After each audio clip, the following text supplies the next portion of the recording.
Madame, Monsieur, bonsoir et bienvenue à ce grand oral que nous accorde le Premier ministre avec son Excellence Rim Talba Jean-Emmanuel Ouedraogo.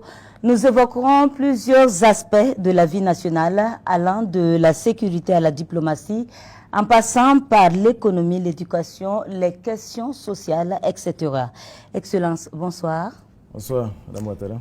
L'exercice se fera en co-animation avec mon confrère Amadou Zeba du média en ligne Le Faso 7. Amadou, bonsoir. Bonsoir, Excellence. Bonsoir, Ruth. Voilà donc le décor ainsi campé. Excellence, vous avez pris fonction depuis le 9 décembre 2024. On aimerait bien savoir comment vous vous sentez dans vos attributions, dans ce fauteuil de Premier ministre. Je me sens serein, déterminé avec l'ensemble du gouvernement et bien sûr sous le leadership de son Excellence le capitaine Ibrahim Traoré, président du Faso et chef de l'État. Les défis sont nombreux, les obstacles aussi, l'adversité est grande, mais soyez rassurés que tout cela ne fait que décupler jour après jour notre énergie et surtout notre conviction et notre engagement à réformer en profondeur notre pays, à ramener la sécurité et surtout à ouvrir de meilleures perspectives pour les jeunes burkinabés. Alors, défi, obstacle, adversité, excellence, c'est exactement ce que nous allons évoquer. Il y a quelques jours de cela, l'actualité oblige, le ministre de la Sécurité était sur la chaîne nationale pour évoquer en tout cas un vaste complot contre la sécurité de l'État qui a été déjoué. Alors, on aimerait justement savoir quelles sont les dernières nouvelles de ce dossier. Où en est-on avec l'enquête? Est-ce qu'il y a eu encore d'autres arrestations? Parce que le ministre avait évoqué effectivement qu'il y avait eu des arrestations. Alors effectivement, il y a quelques jours de cela, le ministre de la Sécurité donc, a révélé à l'opinion nationale et même à l'opinion internationale cet énième complot qui a été donc déjoué, qui a été ourdi depuis l'étranger, en collaboration bien sûr avec des traites de l'intérieur, un complot qui a été déjoué. Les détails ont été donnés dans le communiqué qui a été donc rendu public. Et à ce jour, ce que je peux vous assurer, c'est que les services de sécurité, les services de renseignement sont toujours en alerte. Et bien sûr, pour contrecarrer totalement, bien sûr, ce dessein funeste que ces ennemis de la nation réservaient à notre pays. Et soyez sûrs que tout est mis en œuvre pour que cet énième complot connaisse le même sort que les complots précédents, c'est-à-dire un échec cuisant pour les comploteurs, que ce soit ceux de l'intérieur ou ceux de l'extérieur. Excellence, au regard de l'ampleur des implications dans cette énième tentative de déstabilisation, implication en lien surtout avec quelques éléments de nos forces de défense et de sécurité, est-ce que notre armée n'a pas été profondément touchée par cette tentative de déstabilisation? Non, pas du tout.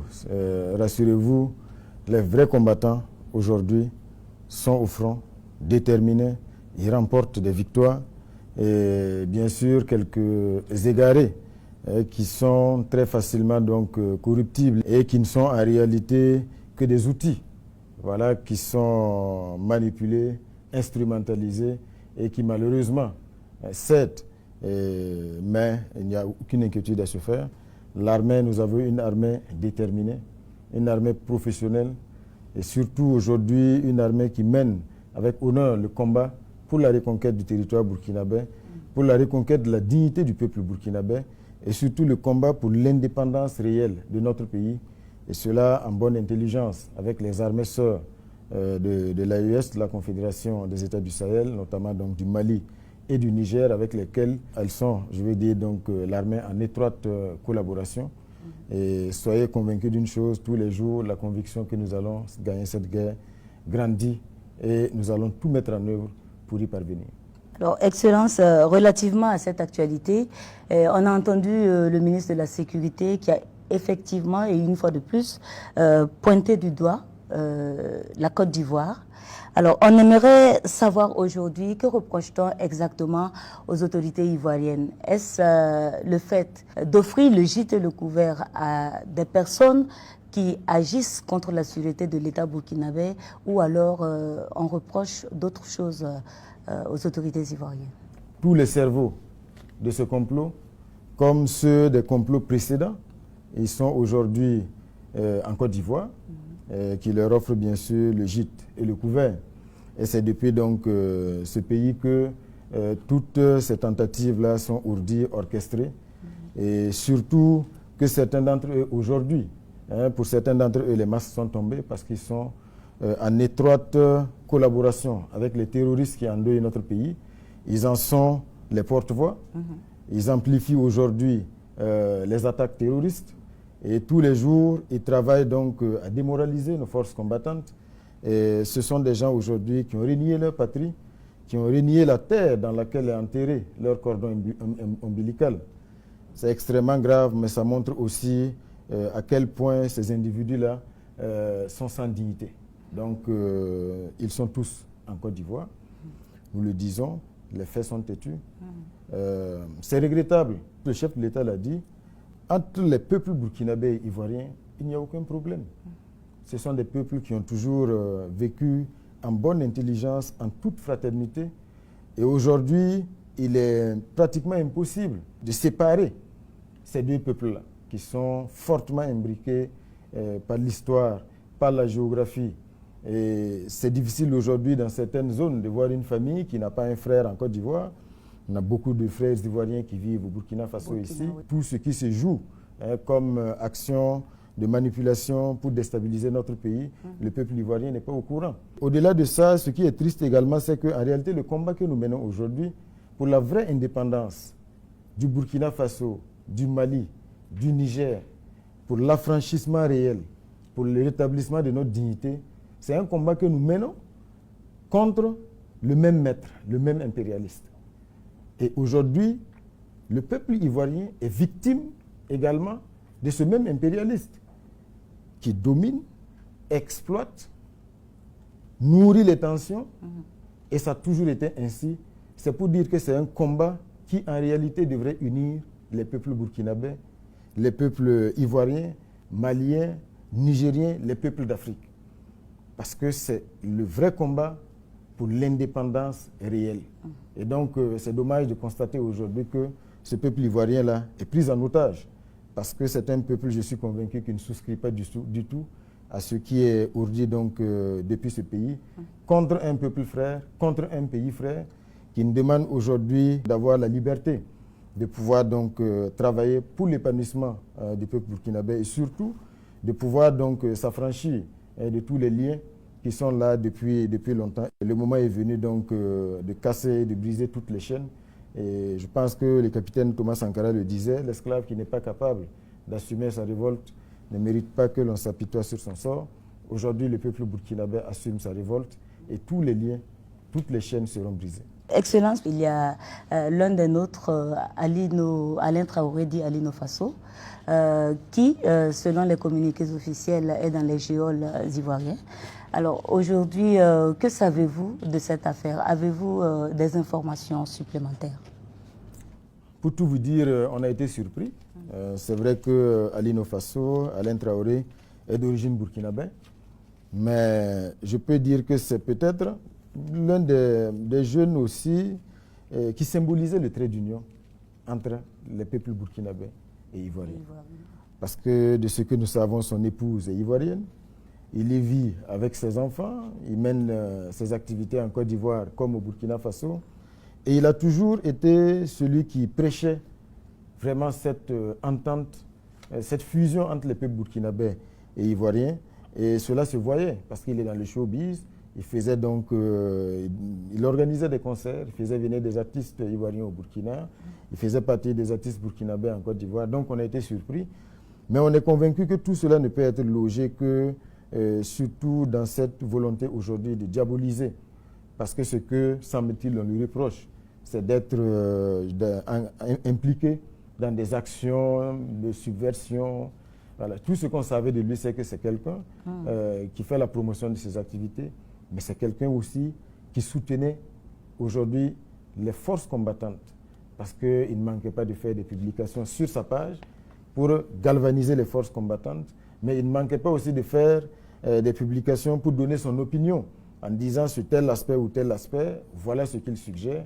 Mais c'est un homme qui a toujours été connu comme quelqu'un qui prêche la paix. De ce qu'on avait entendu, promesse avait été faite qu'on allait être édifié. Mais jusqu'aujourd'hui, on attend d'être édifié. Dans tous les cas, nous lui souhaitons beaucoup de courage et nous exprimons toute notre solidarité avec son épouse et ses enfants. Et avec lui-même, on attend d'être édifié par la suite. Mais je suis convaincu que c'est un écran de fumée.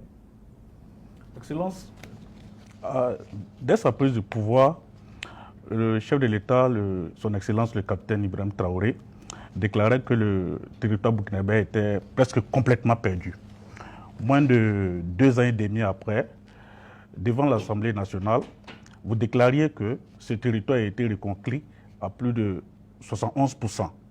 Sur quoi repose cette reconquête? Les acquis que nous avons sont à mettre à l'actif de l'ensemble du peuple burkinabé, sous le leadership du capitaine Ibrahim Traoré, qui a su véritablement susciter ce sursaut patriotique des Burkinabés. Quand le chef de l'État disait que notre pays était presque perdu, beaucoup ne le comprenaient pas. Mais aujourd'hui, beaucoup mesurent la portée de cette phrase. N'oubliez pas que quand le capitaine Ibrahim Traoré est arrivé au pouvoir, la nationale numéro 1 était coupée, pratiquement. N'oubliez pas que les terroristes, parce que certaines chancelleries, notamment l'ambassade de France, déconseillaient déjà des villes comme Koudougou, à 100 km de Ouagadougou. Les terroristes dans le centre-est étaient pratiquement à couper là. Une commune voisine, Andemtenga et autres, qui étaient déjà infestées. Le centre-sud, c'était la même chose. Donc, véritablement, c'est un pays qui était perdu. Certains se plaisaient à l'époque. Des gens qui sont aujourd'hui, donc, dont les masques sont tombés, on voit véritablement que ce sont les premiers partenaires, soutiens des terroristes, qui ont occupé des hautes fonctions dans des institutions de ce pays, avaient prédit que les terroristes allaient prendre leur café, je ne sais plus moi, à Kongoussi, et puis déjeuner à Ouagadougou. Ils n'avaient pas tout à fait tort quand ils le disaient. Parce qu'aujourd'hui, quand on voit le combat qui est engagé, les moyens humains, matériels engagés, c'est là qu'on commence à comprendre, comme le chef de l'État l'a dit, qu'on n'est pas juste dans un combat contre des terroristes, à savoir donc des petits illuminés qui courent dans la brousse. On est dans un combat pour la liberté du Burkina Faso. Parce que le terrorisme tel que nous le voyons aujourd'hui, c'est une autre forme d'expression de l'impérialisme, une expression violente. Parce qu'aujourd'hui, ce qui est recherché, c'est l'affaiblissement de notre pays. C'est la division de notre pays, la partition de notre pays. Et l'objectif, c'est quoi? C'est pouvoir nous maintenir durablement dans la domination, pour nous exploiter et faire de nous toujours des esclaves, des consommateurs qui ne sont pas capables d'assumer véritablement eux-mêmes de façon autonome leurs choix stratégiques. Aujourd'hui, les masques, je dis, sont tombés.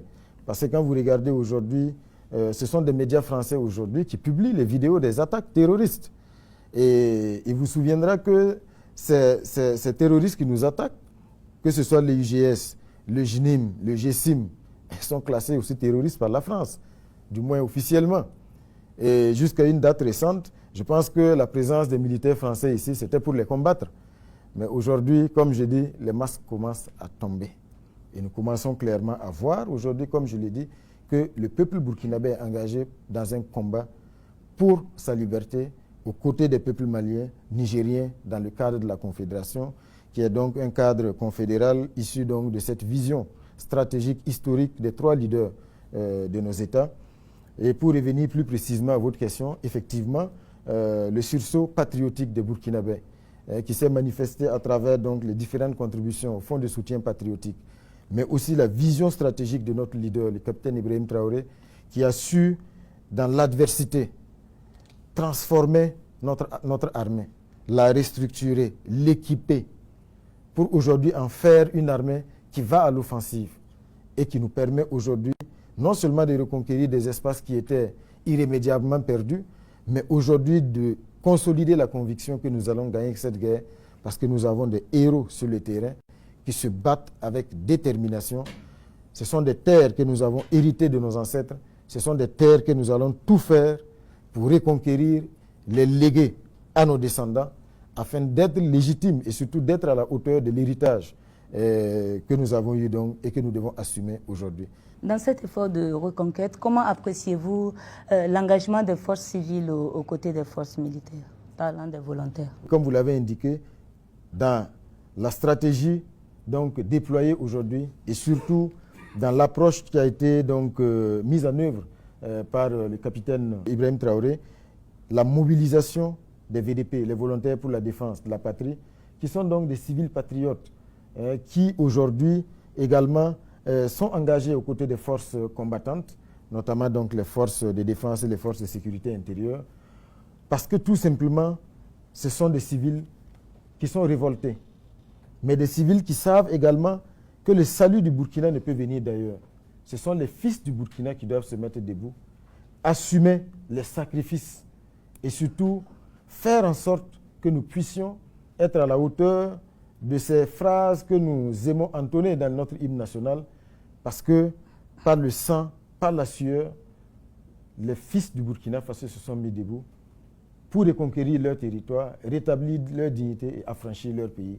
Donc c'est saluer vraiment cet engagement donc, des volontaires pour la défense de la patrie et surtout reconnaître que c'est un engagement aujourd'hui qui est extrêmement précieux dans le combat qui est mené aujourd'hui. Comme je le disais, la plus grande reconnaissance, c'est la reconnaissance du peuple et la reconnaissance de l'histoire. L'AES, dans sa dynamique de lutte contre le terrorisme dans son espace, envisage de mettre en place une armée unifiée. Que peut-on attendre concrètement de cette stratégie? Par ailleurs, est-ce qu'on a la garantie que cette armée unifiée à venir ne va pas connaître le même sort que le G5 Sahel? L'AES est née d'abord d'une volonté de défense commune, avant d'être élargie donc aux questions de diplomatie et de développement. Tout simplement parce que nos trois leaders, le capitaine Ibrahim Traoré, le général d'armée Assimi Goïta, le général d'armée Abdraman Tiani, les trois leaders à la tête des trois États se sont rendus compte et ont compris que la solution à la crise sécuritaire au Burkina Faso se trouve au Mali. La solution à la crise sécuritaire au Mali se trouve au Burkina Faso. La solution à la crise sécuritaire au Burkina Faso se trouve au Niger, alors que jusqu'à présent, alors chacun menait son combat de son côté. Et donc c'est ce qui a donc prévalu aujourd'hui et tout de suite après la création donc de l'Alliance des États du Sahel, à ce que ce soit d'abord vraiment une coopération étroite entre les trois armées pour faire en sorte qu'aucun pays ne puisse être une terre de repli pour l'ennemi. Parce que c'est le même ennemi qui écume la zone des trois frontières, qui endeuille le Niger, qui endeuille le Mali, qui endeuille le Burkina Faso. D'où l'intérêt donc de cette force unifiée aujourd'hui, le processus avance très bien pour être une force opérationnelle. Vous savez, le G5 Sahel, très vite, si nos États ont quitté ce machin, c'est parce qu'on s'est très vite rendu compte que c'était un autre instrument de notre asservissement, de l'impérialisme.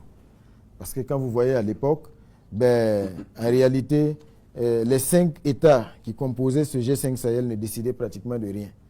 Les décisions venaient d'ailleurs et c'était un instrument qui avait été donc mis en place pour servir des desseins qui sont loin, en tout cas, de la nécessité du combat contre le terrorisme. C'est pour cela que cette institution a brillé donc par son inefficacité, a brillé par son absence sur le terrain. Je ne sais pas quel bilan vous pouvez aujourd'hui tirer de la lutte contre le terrorisme par le G5 Sahel. Je ne sais pas si un seul acquis a été obtenu sur le terrain. Bien au contraire, au lieu de mobiliser les forces endogènes, c'était une structure qui comptait sur des implications étrangères. Et quand c'est ainsi, celui qui vous donne l'argent, c'est lui qui décide de ce qui se fait. Et on a très vite compris cela et nos chefs d'État ont décidé en toute souveraineté de tourner le dos au G5 Sahel. Et aujourd'hui, cette force, la différence donc du G5 Sahel, est née de la volonté de nos trois leaders qui aujourd'hui sont engagés par des moyens et des capacités endogènes à donner toute la force donc, et toutes les capacités à cette force unifiée-là afin de pouvoir donc mener ce combat historique, gagner la guerre et faire en sorte que de façon donc plus étroite, nous puissions nous opposer donc aux volontés donc des pays impérialistes de briser la dynamique donc confédérale qui est une dynamique de souveraineté. Monsieur le Premier ministre, il y a le voisin béninois qui vient de subir une attaque terroriste avec un bilan quand même assez lourd. Quel commentaire avez-vous à faire par rapport à cette actualité? Nous sommes en tant qu'Africains affligés, bien sûr, par la perte de ces soldats. Peu importe les chiffres, même si c'est un soldat qui tombe, c'est un soldat de trop. Et c'est un motif de deuil. Ça devrait être un motif de deuil pour tout Africain, pour tout humain. Donc nous sommes solidaires, bien sûr, du peuple béninois en ces moments difficiles. Ce que nous avons dit pour la Côte d'Ivoire est valable pour le Bénin. Les peuples béninois et burkinabés sont des peuples frères. Et le malheur du peuple béninois est le malheur du peuple burkinabé. Mais comme je dis, le moment est venu pour les peuples de s'assumer. Parce que comme je l'avais dit, pour paraphraser Thomas Sankara, l'esclave qui n'est pas capable d'assumer sa révolte ne mérite pas que l'on s'apitoie sur son sort. Seule la lutte libère. Donc, tout en exprimant notre compassion et notre solidarité avec le peuple béninois, nous disons aujourd'hui que il y a beaucoup de choses à revoir. Il faut véritablement que tout le monde prenne conscience qu'il n'y a pas de compromission avec les terroristes. Il n'y a pas de compromission avec les parrains des terroristes qui puissent mettre quiconque à l'abri. Excellence, depuis un certain temps, le Burkina a affiché clairement sa volonté de renforcer ses relations avec la Russie. Cette décision, par contre, n'est pas bien vue auprès de certains de nos partenaires, ou je veux dire anciens partenaires. Est-ce que cela va envoyer le gouvernement à revoir sa copie? C'est une question qui me surprend. Vous savez, aujourd'hui, quand on parle aujourd'hui de souveraineté, c'est de cela justement qu'il s'agit. Parce qu'avant l'arrivée du capitaine Ibrahim Traoré au pouvoir, au Burkina Faso, nous n'avions pas la liberté de nos choix stratégiques. Ça veut dire que ce sont les maîtres, ceux qui ont toujours dominé, exploité notre pays, ceux qui ont toujours su imposer à la tête de nos États ce qu'ils veulent pour perpétuer leur domination, qui nous disaient, voici, lui c'est un bon ami, vous pouvez aller avec lui. Ah lui, non, vous ne pouvez pas aller avec lui parce que non, ce n'est pas un ami. Soit on est indépendant ou on ne l'est pas. Aujourd'hui, nous assumons nos choix stratégiques. Nous ne demandons à personne l'autorisation d'aller coopérer avec un pays, que ce soit la Russie, que ce soit, je ne sais pas moi, la Turquie, la Corée du Nord, la Chine. Ce sont des décisions fondées sur un seul étalon de mesure, c'est l'intérêt du peuple burkinabé. Et aujourd'hui, comme nous l'avons dit, c'est l'intérêt du peuple burkinabé qui guide nos choix stratégiques. Aujourd'hui, la Russie est un pays partenaire du Burkina Faso, on ne s'en cache pas. C'est un pays partenaire du Mali, du Niger, on ne s'en cache pas. Parce que nous sommes un pays libre, nous assumons nos choix. Et là où nous pensons que les intérêts stratégiques du Burkina Faso se trouvent, c'est là-bas que nous allons aller. Il n'est pas question aujourd'hui d'avoir peur de qui que ce soit, voilà, dans nos choix stratégiques sur le plan de l'orientation diplomatique. Et c'est ce que vous voyez d'ailleurs sur le terrain. Alors, Excellence, on va également parler de sécurité alimentaire. C'est ce qui a conduit le gouvernement à lancer une offensive agro-pastorale et halieutique pour la période 2023-2025. À ce jour, quels sont les résultats tangibles de cette offensive? Et bien sûr, à quel moment est-ce qu'on pourra véritablement ressentir son impact dans le panier de la ménagère? Effectivement, vous faites bien donc d'aborder cette question de la sécurité alimentaire parce que c'est un objectif qui est cher au chef de l'État. Ce n'est pas normal que 65 ans après l'indépendance, le Burkina Faso, malgré les ressources, malgré le fait qu'on sait que le peuple burkinabé est un peuple travailleur, continue aujourd'hui de tendre la main pour manger. C'est une question de dignité. Et Je pense aujourd'hui que notre génération doit le ressentir comme une honte de tendre la main pour manger. C'est ce qui a justifié donc le lancement de cette offensive agro-pastorale et halieutique, mais aussi de l'initiative présidentielle pour la sécurité alimentaire. Et comme vous l'avez constaté, il y a eu beaucoup de choses qui ont été faites, que ce soit sur le plan des réformes, pour une bonne maîtrise des intrants, avec la création de la société burkinabé des intrants et matériels agro-pastoraux, avec également la restructuration de la SONAGES, avec un certain nombre d'actions fortes sur le terrain en termes de mécanisation, les labours gratuits, les aménagements qui ont été donc réalisés, des centaines d'hectares qui ont été réalisés en peu de temps. Et tout cela a déjà produit des résultats. Je pense que la dernière campagne, en termes de production céréalière, c'est plus de 6 millions de tonnes de céréales qui ont été produites. Et pour dire que les impacts sont déjà perceptibles. Ça, c'est pour ne citer que les céréales. Mais il y a les autres secteurs, que ce soit le secteur halieutique, parce que là également l'objectif de l'offensive agro-pastorale et halieutique, c'est de pouvoir très vite atteindre une production de moins 100 000 tonnes de poissons par an, ce qui correspondrait à peu près la moitié des besoins de consommation nationale. Aujourd'hui, nous sommes à peu près à 30 000. C'est pour vous dire un peu l'effort que nous sommes prêts donc, et que nous avons engagé pour pouvoir atteindre le plus rapidement possible au moins la moitié donc, des besoins de consommation interne. Au-delà de cela, il y a aussi de vastes opérations qui ont été menées dans le domaine animalier avec de vastes campagnes de vaccination pratiquement inédites. Et une campagne largement subventionnée, il y a eu des vaccinations même gratuites et il y a eu également des vaccins qui ont été donc faits à des coûts très très réduits. Donc c'est pour vous dire que c'est véritablement un combat qui est engagé avec la même détermination que celle que nous mettons également dans la lutte pour la reconquête de notre territoire. L'objectif étant le plus rapidement possible de faire en sorte que le pays puisse sortir de la spirale de la faim. Parce que nous sommes convaincus d'une chose, résoudre le problème de la faim, c'est résoudre beaucoup d'autres défis. Parce que la faim, on peut dire que c'est aussi la mère de beaucoup d'autres problèmes. Donc très rapidement, on va pouvoir donc amplifier la dynamique qui est déjà en cours. Je pense que vous voyez le ministre d'État, ministre en charge de l'Agriculture, qui court sur le terrain avec l'ONBA qui a été ressuscité et surtout qui a été opérationnalisé dans le but de travailler à la maîtrise de l'eau. Parce qu'il est illusoire de penser qu'on peut régler la question de l'insécurité alimentaire sans résoudre la question de la maîtrise de l'eau. L'ONBA est sur le terrain, il y a déjà quelques chantiers qui ont été lancés.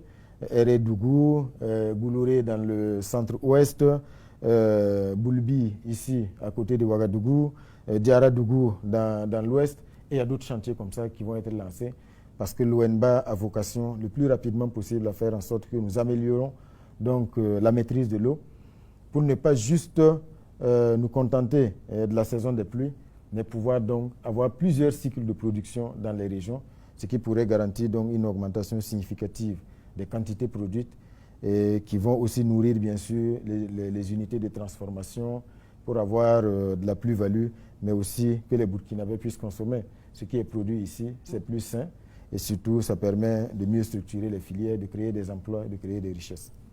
Alors, Excellence, je vais juste rebondir sur cette question de l'ONBA parce qu'on a effectivement quelques infrastructures hydrauliques pour la rétention d'eau. Le gros problème qui se pose avec ces infrastructures, dans la majeure partie, ce sont les questions d'entretien. Beaucoup de digues cèdent, il y a des problèmes d'ensablement. Est-ce que vous pouvez ce soir donner la garantie que les infrastructures, les nouvelles qui seront créées, ne vont pas subir en tout cas le même sort? Non, il faut dire aujourd'hui qu'effectivement, quand vous faites la moyenne des retenues d'eau et des barrages, il faut reconnaître également que ce sont des infrastructures qui sont assez vieilles. Parce que tout simplement, elles ont été réalisées depuis des décennies. Et le manque de suivi et d'entretien entraîne bien sûr la fragilisation des infrastructures. Mais l'autre phénomène également, c'est qu'on a beaucoup de barrages aujourd'hui qui sont comblés. Ça veut dire qu'il y a beaucoup de sédiments qui se sont déposés dans les lits des barrages. Et la conséquence aujourd'hui, c'est que les capacités de ces barrages ont été fortement réduites. Donc l'ONBA a vocation à travailler sur tous ces aspects. Non seulement curer des retenues d'eau qui existent, mais également travailler à réhabiliter un certain nombre d'ouvrages hydrauliques qui existent, mais qui sont aujourd'hui fragilisés. Et bien sûr, tout sera mis en œuvre pour que la qualité soit optimale. Et je pense que ce n'est pas pour faire des barrages ou des retenues d'eau au rabais. Dans tous les cas, le discours sur le terrain, vous l'entendez, c'est zéro tolérance aux imperfections. C'est un travail qui doit être fait dans les règles de l'art, avec le plus grand sérieux. Parce qu'il s'agit aujourd'hui de sociétés qui ont été créées, l'ONBA. Vous avez vu le matériel qui a été donc remis à l'ONBA par le chef de l'État. C'est le fruit de la sueur du peuple burkinabé. Donc on ne peut pas jouer avec ces contributions, cette mobilisation du peuple burkinabé qui, par son effort, permet aujourd'hui de pouvoir donc opérationnaliser ces structures stratégiques-là. Donc ceux qui sont chargés de la mise en œuvre, c'est également un message à leur adresse, c'est les encourager, mais surtout que, bien sûr, ils le sachent, c'est vraiment la quête de la performance et de l'excellence au quotidien. Et on ne va pas transiger sur cette question. Excellence, dans le cadre de cette offensive, les Burkinabés aimeraient savoir, est-ce que tous ces projets qui sont actuellement enclenchés, les barrages ils sont nombreux, dont les travaux ont démarré, les Burkinabés aimeraient avoir l'assurance que non seulement ces travaux vont aller à terme, les délais seront respectés. Non seulement les délais seront respectés, mais les délais seront raccourcis. Je pense qu'en la matière, le mot d'ordre qui a été lancé, et surtout ce à quoi nous avons engagé tous les départements ministériels, sur instruction du chef de l'État, c'est la célérité. Il n'y a plus de place au Burkina Faso pour des chantiers qui travaillent le jour et qui dorment la nuit. Les chantiers doivent fonctionner H24. Parce qu'on ne peut pas se payer le luxe de perdre du temps sur des questions aussi urgentes.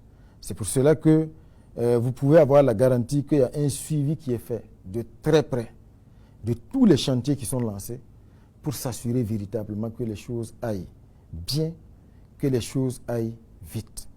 Donc, à ce niveau, je pense que c'est des choses qui se constatent sur le terrain.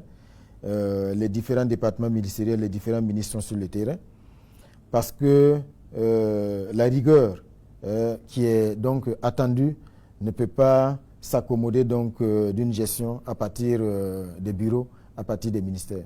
Donc les ministres sont sur le terrain pour suivre les chantiers et s'assurer véritablement que les choses se fassent dans les règles de l'art, vite et bien. Monsieur le Premier ministre, à la question des infrastructures, on va aussi adjoindre celle des mines et de l'énergie. Le gouvernement a proposé en tout cas une révision du code minier et le Burkina a pu ainsi se doter d'un nouveau code. Quels sont les objectifs recherchés au travers de cette décision? Ce nouveau code minier a vocation à révolutionner le secteur minier du Burkina Faso.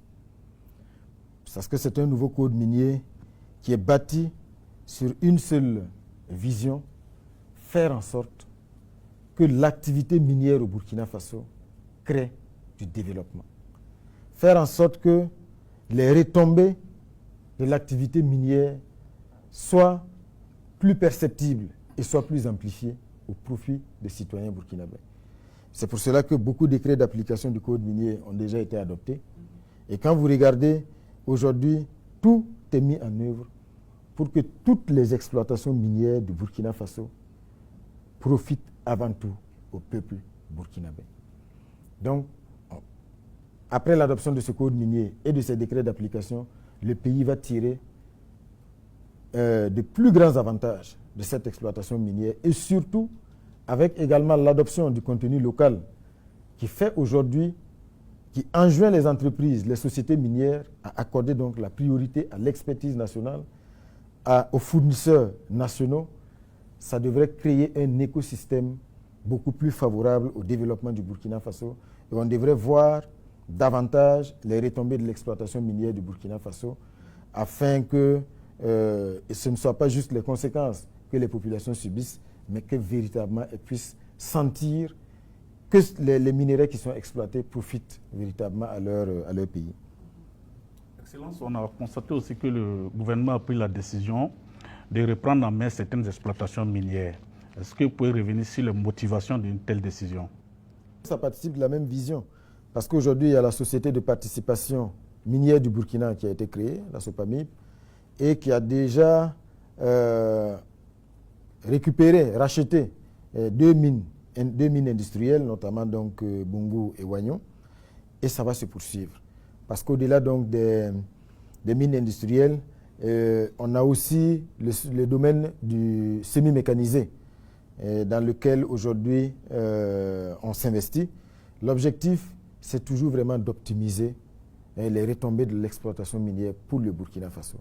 Et je peux vous assurer qu'on n'a pas encore véritablement atteint le rythme de croisière de l'exploitation de ces mines que l'État a acquis au profit du peuple burkinabé. Mais c'est sûr que très rapidement, on se rendra compte que quand on se donne les moyens nous-mêmes d'exploiter nos mines, et Dieu sait que nous avons les moyens, nous avons l'expertise, il n'y aura pas de commune mesure en termes de retombées, non seulement pour le budget de l'État, mais également pour les citoyens burkinabés. Alors, vous parlez justement de retombées de l'exploitation minière pour les populations. Récemment, il y a le général américain qui déclarait, un général américain qui déclarait devant le Sénat des États-Unis que les ressources minières du Burkina ne profitent pas aux populations. Que faites-vous comme commentaire par rapport à cette déclaration? C'est vrai qu'il y a déjà eu une réaction officielle à travers un communiqué du ministère des Affaires étrangères. Mais tout ce que nous pouvons dire, c'est que c'était avec une grande surprise. Et nous avons donc découvert cette déclaration qui ne s'appuie sur aucun rapport.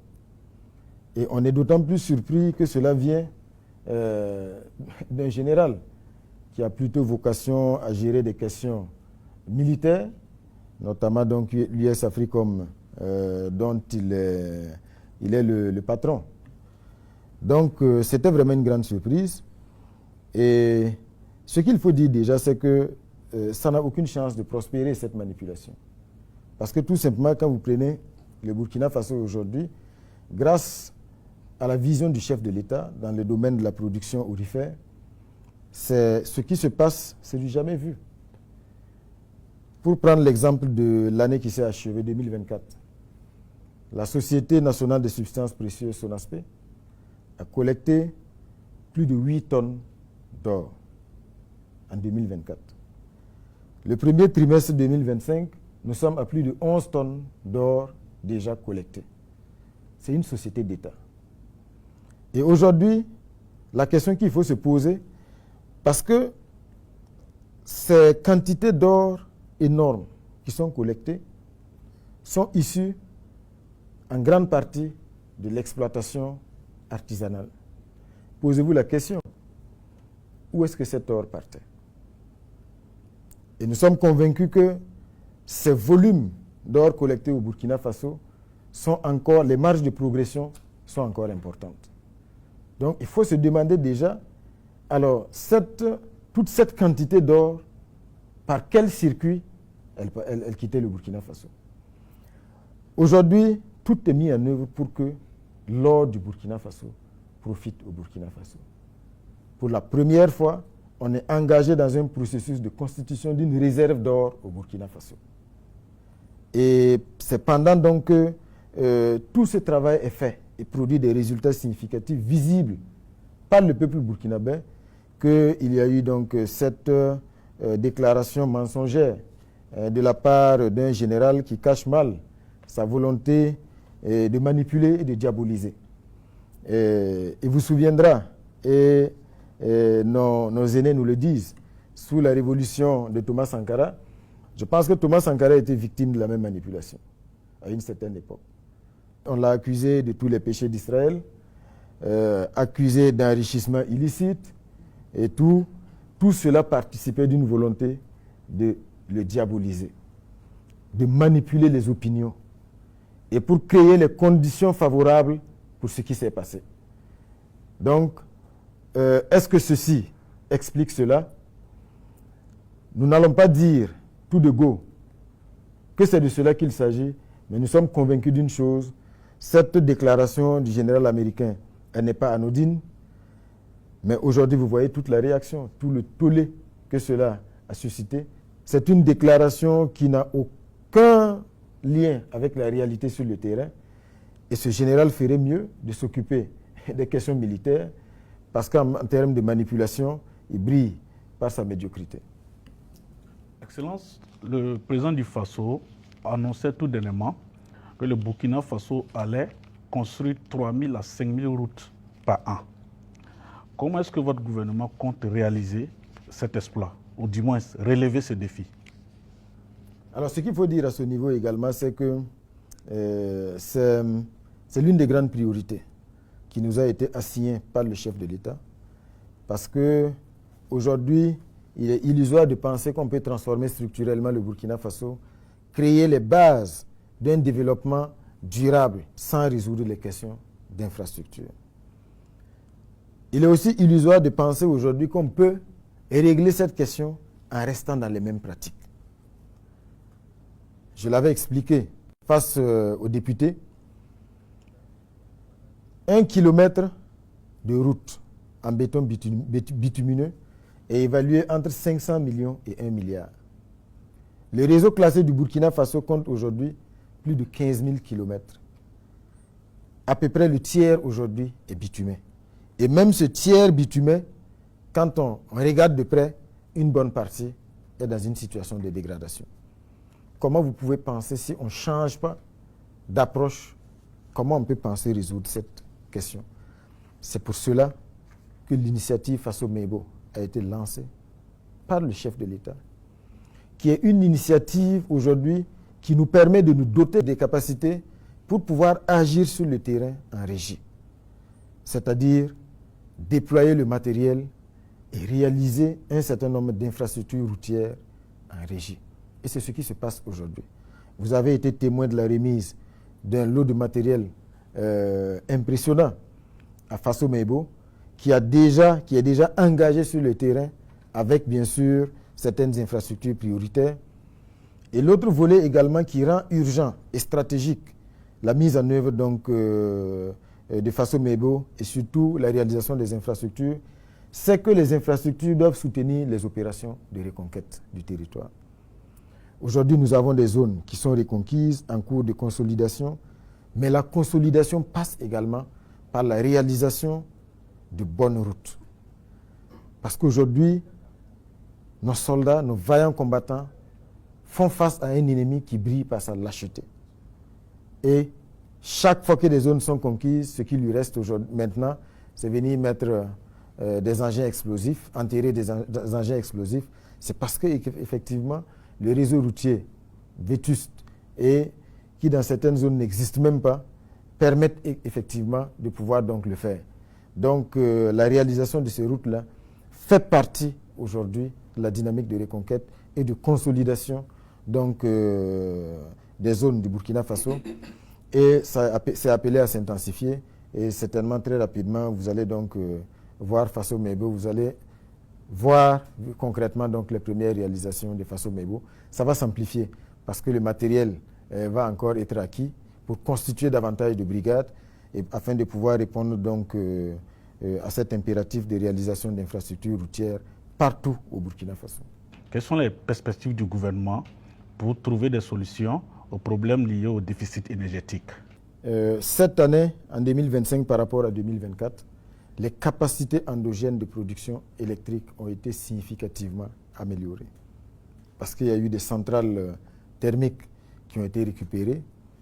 Il y a également un certain nombre de projets de court terme qui ont été opérationnalisés, qui permettent aujourd'hui de pouvoir améliorer nos capacités endogènes de production. Parce que toutes les crises que nous avons vécues ont fini de nous révéler et de nous conforter qu'il faut que nous puissions développer à l'intérieur des capacités qui nous permettent aujourd'hui de faire en sorte que l'énergie électrique puisse être disponible partout en quantité suffisante. Et donc la dynamique se poursuit. Il y a des projets en cours qui sont autant des projets dans le domaine du thermique que dans le domaine du solaire. Et donc tout cela devrait nous permettre d'améliorer, de continuer, d'améliorer, d'augmenter les capacités endogènes donc, de production de l'énergie électrique. Parce que sans l'énergie électrique, il est illusoire également de penser qu'on peut développer le secteur de la transformation. Parce qu'il faut produire, mais il faut également transformer pour créer de la plus-value, créer des emplois, créer de la richesse et faire en sorte que les Burkinabés soient fiers de consommer des produits produits au Burkina Faso, transformés au Burkina Faso et distribués au Burkina Faso. Ce sont des produits qui sont sains et puis qui permettent donc d'asseoir les bases véritablement d'un secteur industriel fort qui contribue significativement au développement. Alors, Monsieur le Premier ministre, récemment, il y a eu une certaine polémique sur la disponibilité du carburant. Certains ont estimé qu'ils sont allés à la pompe et qu'il n'y avait pas de carburant. Ils ont vite crié à la pénurie. Et pourtant, dans les différents communiqués, on dit qu'il n'y a pas de problème de carburant. Il y a bien du carburant disponible à la pompe. Est-ce que vous pouvez un peu nous donner quelques éclairages sur cette question? Alors, tout ce que je peux vous dire, c'est que ce qui s'est passé récemment n'est pas à dissocier de ce qui a été rendu public, à savoir donc cette tentative de déstabilisation orchestrée qui a été déjouée. Parce que la concomitance des événements prouve qu'il y a bien sûr des liens directs. Parce qu'il y a des fake news, des fausses informations effectivement qui ont été distillées par les mêmes terroristes qui sont hors du Burkina Faso et qui ont laissé croire qu'il y avait des risques de pénurie, pour ne pas dire qu'il y avait des pénuries. Et vous savez comment fonctionne un peu le secteur des hydrocarbures et de la distribution. Vous savez, quand il y a une vague de panique qui naît, tout de suite, le réflexe des consommateurs, c'est de se ruer vers les stations-service. Ce n'est pas juste de se ruer vers les stations-service, mais c'est de surconsommer. Parce que celui qui avait l'habitude de mettre juste peut-être 1000 francs de carburant ou 5000 francs ou 10 000, il voudra faire le plein, voilà, pour être sûr d'avoir du carburant pour longtemps. Et quand tout le monde vient en même temps dans les stations-service et surconsomme, la conséquence immédiate, c'est que la station va être vidée. Jusqu'à ce que la station soit à nouveau ravitaillée, on a le sentiment effectivement qu'il y a une pénurie. Mais la pénurie ne peut être appréciée, ne peut être confirmée que si sur le territoire national, il n'y a pas de stock qui permettent de répondre aux besoins. Ce qui n'a jamais été le cas. Donc c'est pour dire qu'aujourd'hui, les citoyens burkinabés doivent être sereins et surtout éviter de paniquer et de devenir des cibles faciles pour ceux qui manipulent. Parce qu'il suffit juste qu'une page, qui est même un avatar, qui brille dans la manipulation et dans la diffusion de fausses informations, crie à la pénurie, et puis certains qui n'ont pas suffisamment de recul sont prêts à courir tout de suite vers les stations avant de se rendre compte par après qu'il n'en est rien. Donc c'est pour dire aujourd'hui que tout est mis en œuvre au niveau donc, de la SONABI, mais aussi au niveau du ministère en charge du commerce et de l'industrie, sous les orientations des plus hautes autorités pour faire en sorte véritablement que le pays puisse continuer d'améliorer bien sûr ses stocks en termes d'autonomie. Alors, Excellence, on va rentrer dans le volet industrie et commerce. On a déjà épuisé 2/3 du temps qui nous était imparti. On va parler des efforts du gouvernement, des mesures prises par le gouvernement pour accompagner justement le secteur industriel. Depuis que le capitaine Ibrahim Traoré est arrivé, il y a eu des engagements et surtout une volonté plus affichée de pouvoir donc développer le secteur de la transformation, le secteur industriel. Et c'est ce qui se passe sur le terrain. Il y a beaucoup d'unités de transformation qui ont été inaugurées, que ce soit dans le domaine agroalimentaire, dans le domaine textile et dans d'autres secteurs. Bien sûr, la volonté aujourd'hui, la volonté politique, c'est vraiment d'encourager nos opérateurs économiques à s'investir dans ce secteur de la transformation. Parce que la base d'un développement durable, c'est cela. C'est pouvoir produire et transformer. Pour ne pas être dépendant des importations. Parce que vous savez, les importations, ce sont des devises qui sortent du pays.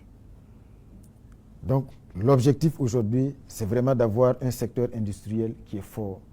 Cela passe par ce qu'on voit à travers les inaugurations, mais cela passe aussi par des réformes qui sont engagées aujourd'hui dans le secteur. Vraiment pour assainir, protéger le marché et faire en sorte véritablement à donner la priorité à la production et à la transformation locale.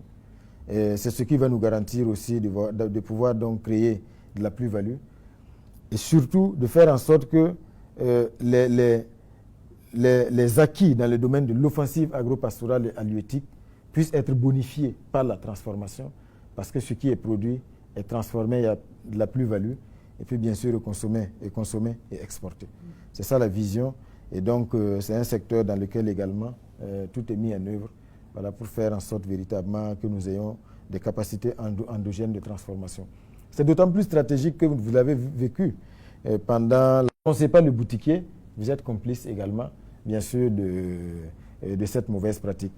Mais au-delà de ça, de façon stratégique, vous aurez remarqué donc la création de la société Fasoya, qui va être opérationnalisée bientôt, qui devrait permettre de pouvoir créer également des boutiques, créer un circuit de distribution d'un certain nombre de produits partout au Burkina Faso afin de garantir leur accessibilité à des prix étudiés et surtout de faire en sorte également de faire une sorte de péréquation afin que le même produit soit accessible au même prix partout sur le territoire national. Donc avec l'opérationnalisation de Fasoyar et surtout l'opérationnalisation aussi de la SONAGES en tant que centrale d'achat, je pense que très rapidement, l'État devrait avoir les cartes en main pour mieux réguler les prix d'un certain nombre de produits et ne pas laisser les clients et les consommateurs à la merci donc, des inflations qui sont souvent imprévisibles et souvent même qui sont inexplicables. Alors, on va évoquer en même temps les volets économie et finances. Nous y sommes pratiquement. Alors, en décembre 2024, le Burkina a affiché un taux de croissance de 5,1% contre 3,6% en 2023. Alors, on se demande comment expliquer cette performance au regard du contexte actuel que traverse le pays. Je pense que la première explication, c'est la résilience du peuple burkinabé. Il est vrai qu'il y a un certain nombre d'indicateurs qui influencent bien sûr ce taux de croissance, la bonne campagne agricole associée bien sûr à un certain nombre de facteurs, mais le premier élément c'est la résilience du peuple burkinabé. L'autre élément c'est également bien sûr la vision et surtout ce sur quoi le chef de l'État nous a engagés, à savoir donc travailler à assainir la gestion, à assainir la gouvernance. Aujourd'hui, quand vous prenez le budget, en dépit des contingences et tout, le déficit a été baissé entre 2024 et 2025. Parce que le chef de l'État le dit toujours, il ne faut pas que l'on vive au-dessus de nos moyens. Il faut que chaque prêt que nous allons consentir puisse contribuer à la réalisation d'actions qui vont avoir des impacts significatifs, réels et visible. Et je pense que c'est tout cela qui permet aujourd'hui d'assainir la gouvernance et surtout de faire en sorte qu'on mette des priorités. Le budget 2025, vous l'avez vu, c'est une première dans l'histoire du Burkina Faso, a été arbitré par le chef de l'État lui-même, qui s'est assuré que dans le budget, on a expurgé toutes les actions superflues qui ont un caractère routinier, mais qui n'ont pas de résultats réellement visibles sur le terrain. Donc je pense que c'est tout cela qui nous permet aujourd'hui d'avoir une bonne dynamique de croissance. Mais comme nous l'avons indiqué, la croissance ne doit pas être juste une question de chiffres, c'est surtout l'impact réel dans la vie du citoyen burkinabé qui doit être l'étalon de mesure des progrès donc, que nous opérons. Excellence, quelle appréciation faites-vous du niveau de mobilisation des ressources internes?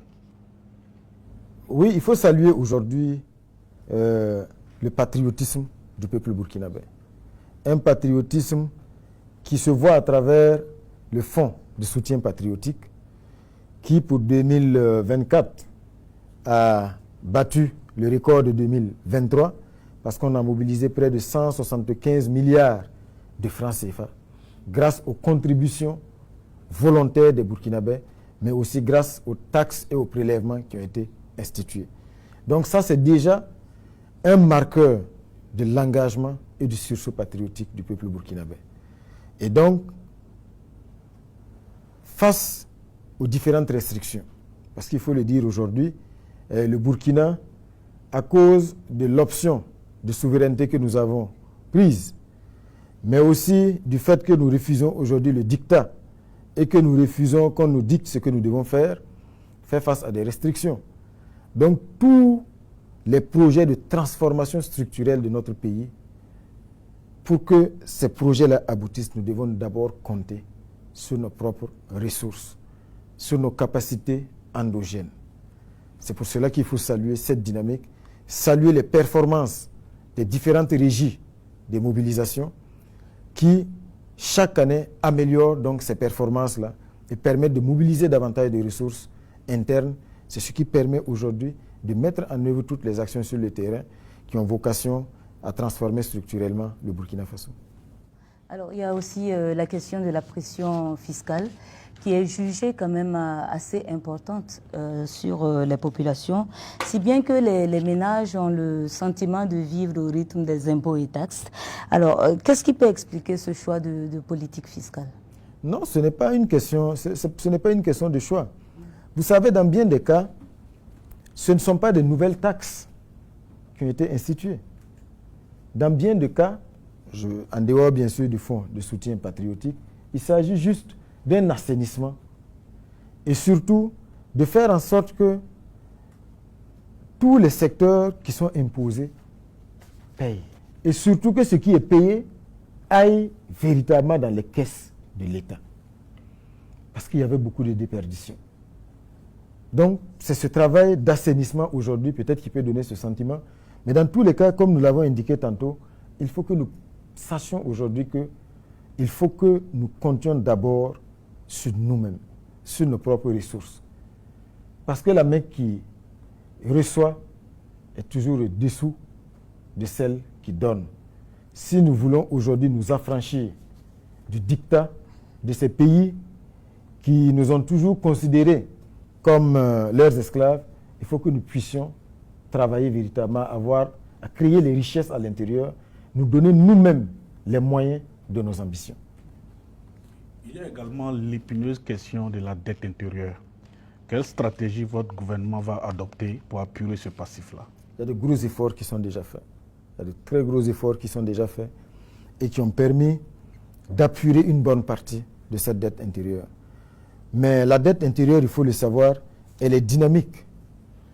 Parce que tous les jours, la dette évolue, la dette intérieure.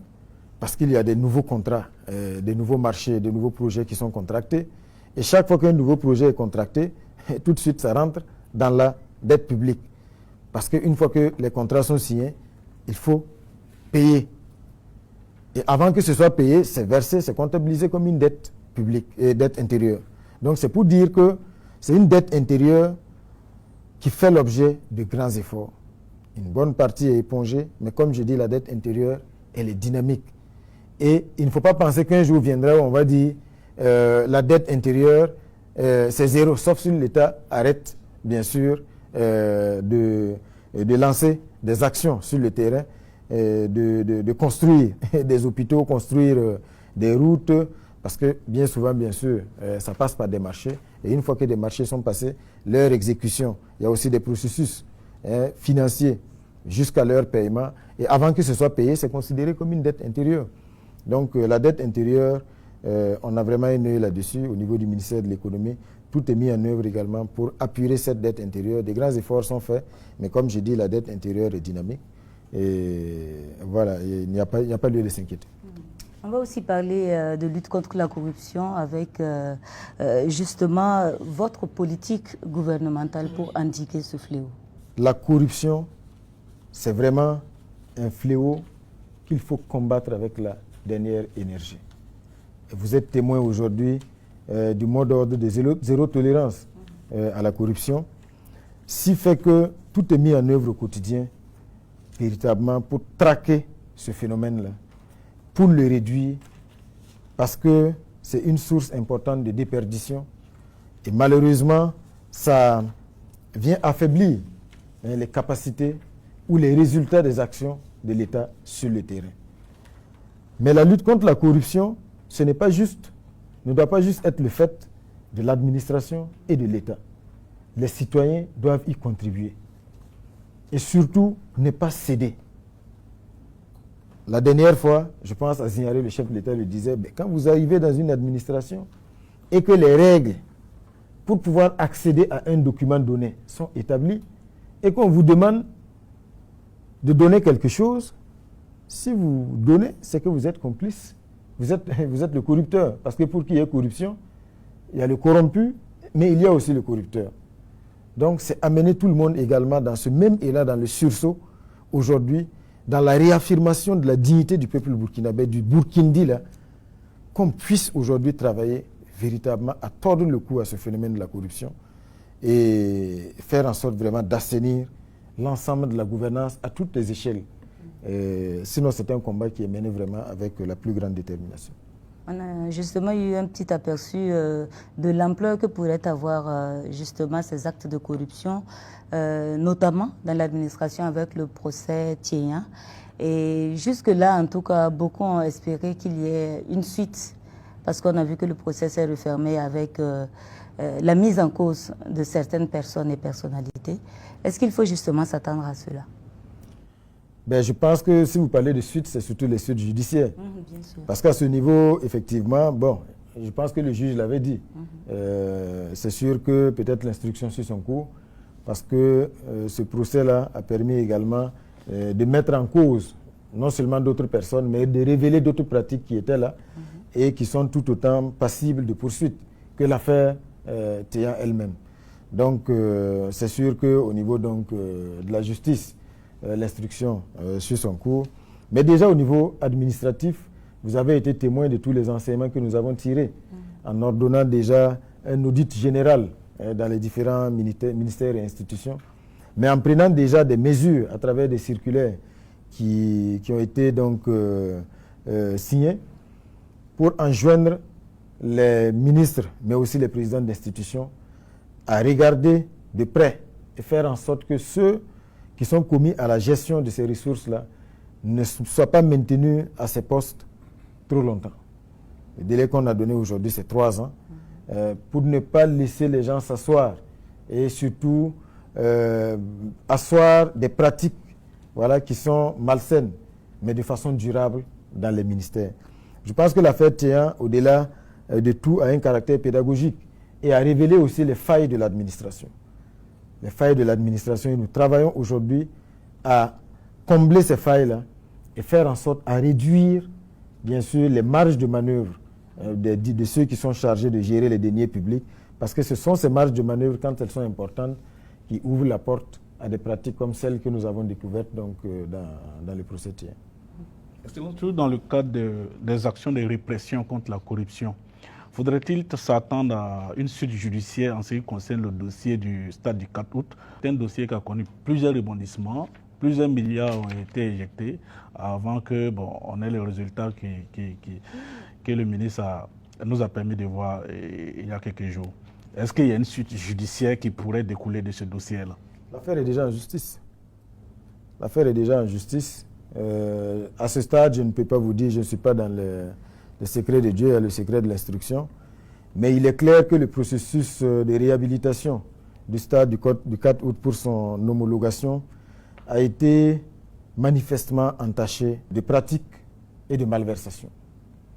Je pense que ça, c'est une évidence et nous espérons vraiment que l'enquête qui est ouverte et surtout le dossier qui est en cours au niveau de la justice permettra de situer toutes les responsabilités et surtout qu'on puisse châtier ceux qui se seront rendus coupables de malversation dans ce processus-là, qu'ils puissent être châtiés à la hauteur de leurs crimes.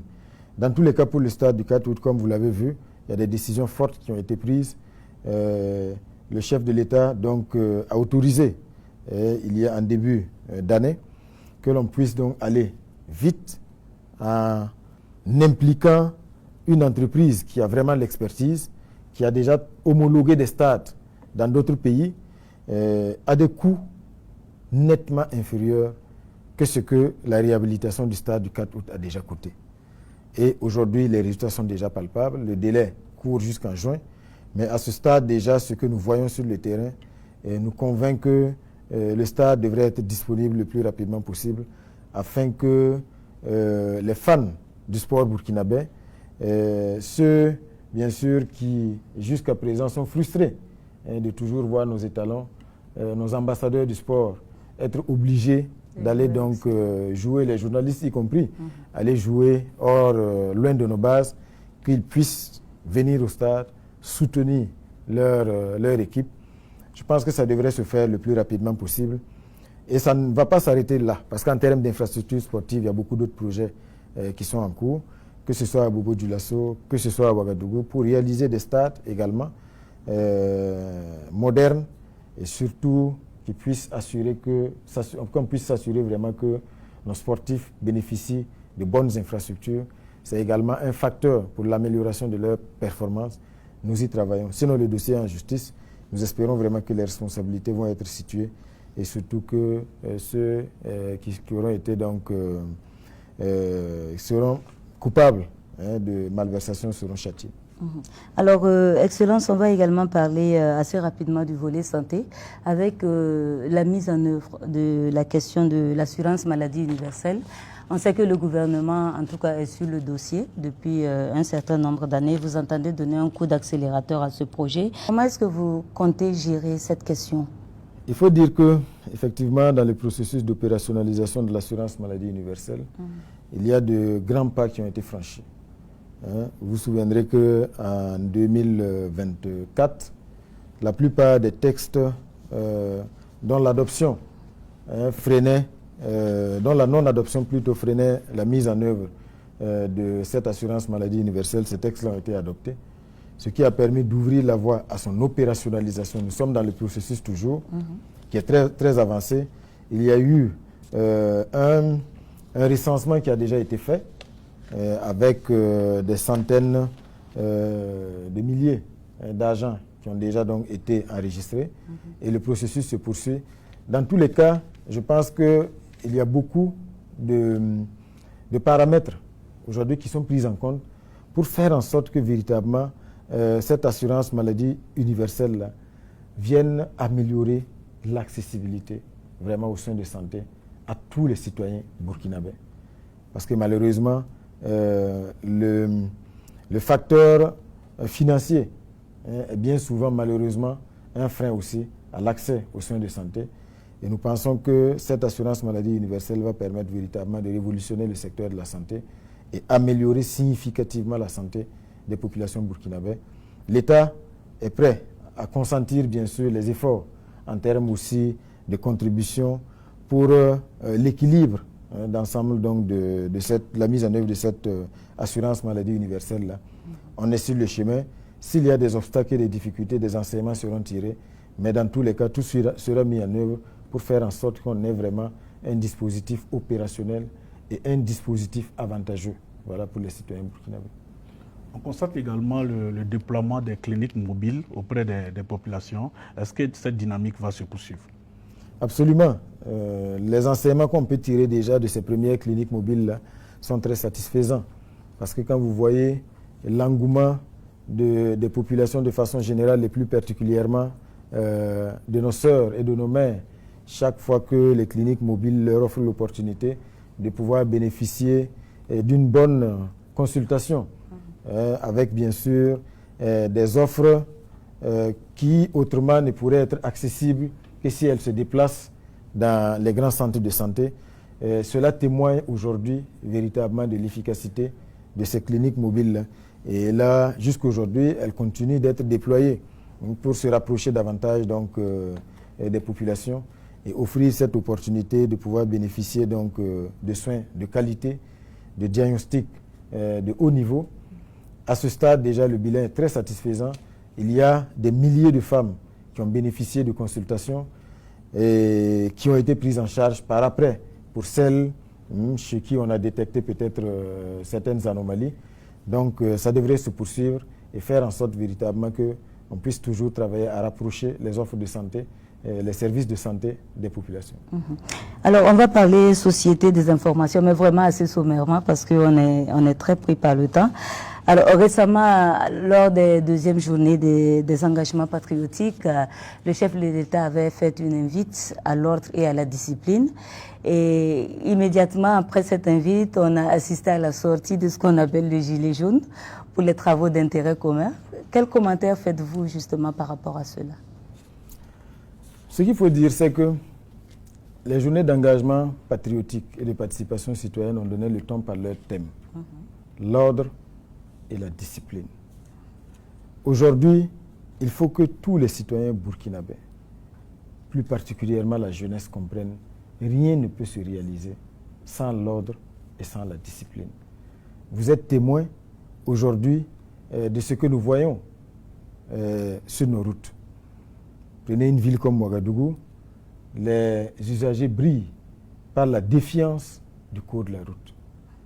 Tout le monde brûle le feu, personne ne veut porter le casque. C'est vrai que la situation s'améliore progressivement, ce qui est à l'origine de beaucoup d'accidents. Donc ce qui est fait aujourd'hui participe de la volonté de discipliner les citoyens. Ces jeunes, quand vous voyez, qui sont arrêtés et qui sont mis à contribution pour des travaux d'intérêt général, beaucoup comprennent, parce que l'objectif, ce n'est pas juste d'être méchant, mais l'objectif, c'est que ce travail d'intérêt général ait un caractère pédagogique, pour que les uns et les autres comprennent que la récréation, comme on l'a dit, est terminée. On n'a pas continué à faire dans la sensibilisation, parce qu'il y a beaucoup, ce n'est pas parce qu'ils ne le savent pas. C'est juste devenu un sport favori. Chacun se plaît à défier le code de la route, à brûler les feux, à jeter les ordures en ville. Voilà. Donc, il faut qu'on travaille à discipliner. Ça passe par de la sensibilisation, mais ça passe également par de la rigueur. Et ce sont des actions qui ont commencé, qui vont se poursuivre. Ça permet aussi à ces jeunes-là de pouvoir contribuer à l'assainissement de la ville.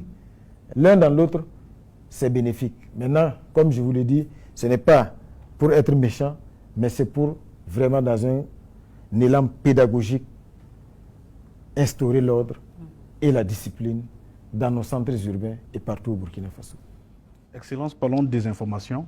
Depuis un certain temps, le phénomène des fake news a pris une certaine ampleur au Burkina Faso. Les institutions étatiques sont attaquées. Selon vous, qu'est-ce qui peut expliquer cette action malveillante contre le Burkina Faso? Est-ce que vous connaissez les auteurs aussi de ces actions-là? Non, il est clair aujourd'hui que tout cela participe de ce que nous avions décrit en début d'entretien, à savoir donc cette manipulation. Aujourd'hui, comme vous l'avez effectivement remarqué, il y a beaucoup de fake news. Mais la meilleure manière de combattre ces fake news, c'est d'ériger les barrières dans l'esprit des citoyens burkinabés. Que chaque Burkinabé ait du recul par rapport à ce qui est distillé sur les réseaux sociaux. Parce que très rapidement, on prend l'entête d'une institution et voilà, on met un communiqué qu'on jette sans source. Je pense qu'il y a des actions de sensibilisation qui sont en cours pour que les citoyens comprennent que quand on vous dit qu'une institution a publié une information, le premier des réflexes, c'est d'aller sur la page de l'institution pour vérifier effectivement si la source est avérée. Donc, il faut une éducation vraiment aux médias aujourd'hui. Il faut renforcer cela. Mais aussi, au niveau de la répression, il y a un gros travail qui est fait aujourd'hui, que ce soit au niveau de la BLCC, le CSC. Ce sont autant d'institutions aujourd'hui qui travaillent à ce qu'on puisse identifier. Voilà ceux qui se cachent derrière, donc, qui sont des cybercriminels, on peut le dire ainsi, afin de pouvoir les retrouver et les châtier, parce que Internet n'est pas une zone de non-droit. Maintenant, comme vous le savez, il y a aussi les manipulations orchestrées depuis l'extérieur et qui sont entretenues Ce sont des mensonges qui sont distillés et souvent, malheureusement, pas des médias auxquels beaucoup de Burkinabés faisaient confiance autrefois. Voilà, notamment les médias français qui distillent beaucoup de mensonges, beaucoup de manipulations aujourd'hui, tout simplement parce que le Burkina Faso, parce que le Mali, parce que le Niger ont osé dire non. Sinon, je vous assure que ceux aujourd'hui, ces pays impérialistes qui sont les chanteurs de la démocratie, pour peu que vous acceptiez donc de vous écraser, de céder et d'être à leur merci, la démocratie ne devient plus un étalon de mesure parce que c'est à géométrie variable. En ce moment, vous pouvez faire un mandat, vous pouvez faire 2, 3 et pourquoi pas 4. Même quand vous êtes un militaire et que vous avez fait un coup d'État, pour peu que vous continuiez à jouer le jeu, ben, vous voyagez à l'Élysée, vous êtes reçu dans les grands salons feutrés, mais les populations ne sont plus dupes.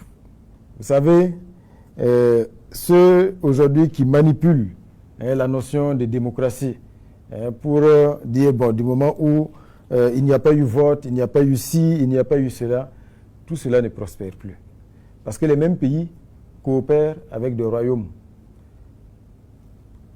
Les rois ne sont pas élus, ou bien la démocratie n'est bonne que pour nous. Aujourd'hui, nous avons une claire vision de ce que nous voulons et cette manipulation ne passera plus. Donc, c'est également une manière d'interpeller nos concitoyens à pouvoir donc prendre conscience de ce qui se joue, lire entre les lignes, ne pas rester au pied de la lettre et pouvoir analyser et comprendre voilà, toutes les dynamiques qui sont en cours. Monsieur le Premier ministre, la carte du Burkina est peinte en rouge par certains pays qui vont même jusqu'à déconseiller fortement la destination Burkina Faso. Est-ce que vous comprenez leur choix? Je comprends leur choix parce que c'est tout à fait conforme à leur, comment dirais-je, à leur vision. Parce que aujourd'hui, comme je dis, beaucoup de travail, leur objectif c'est d'isoler nos pays. Il faut isoler nos pays. Ce n'est pas pour dire qu'au Burkina Faso, nous ne faisons pas face à une crise sécuritaire, mais le peuple burkinabé est debout. Vous savez, il y a beaucoup d'amis du Burkina Faso qui viennent de très loin. Et quand ils arrivent, la première des choses, le premier témoignage qu'ils font, c'est que si on avait écouté les médias, certains médias, on ne serait pas venus, notamment les médias français. Parce qu'ils dépeignent le Burkina Faso sous les traits d'un pays à feu et à sang, d'un pays où il n'y a aucune quelconque liberté. Voilà, donc ce n'est que du mensonge, ce sont des médias mensonges, ce sont des médias diaboliques. Le dessein funeste est connu, c'est juste manipuler les opinions pour isoler nos pays. Mais malheureusement, c'est voué à l'échec parce que le Burkina Faso aujourd'hui, tous les jours, accueille des centaines, des milliers d'amis du Burkina Faso qui viennent de très loin et qui viennent constater que le Burkina Faso est un pays où il fait bon vivre. Je pense que les grands événements culturels qui continuent de s'organiser témoignent de cela. Et vous avez vu le dernier FESPACO, qui a été un succès total et retentissant et qui a réuni à Ouagadougou des festivaliers venus du monde entier. Donc c'est pour dire que tout cela, cela n'est pas à dissocier du fait aujourd'hui que tout est mis en œuvre pour briser la dynamique du Burkina Faso et tous les moyens sont bons. On est conscient de cela, mais ces pays-là, comme je dis, vont se réveiller dans la douleur parce que c'est voué à l'échec. Ces mêmes pays avaient dit à leur compagnie de ne plus venir au Burkina Faso parce que le pays est peint en rouge.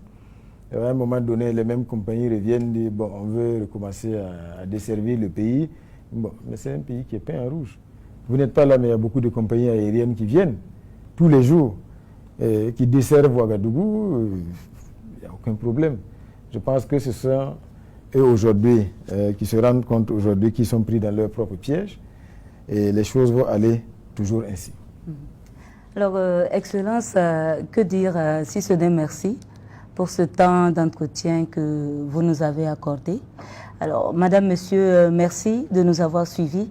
On se retrouve très bientôt sur la RTV. Je rappelle que pour cet entretien, j'étais avec mon confrère Amadou Zeba du média en ligne Le Faso 7. Bonsoir.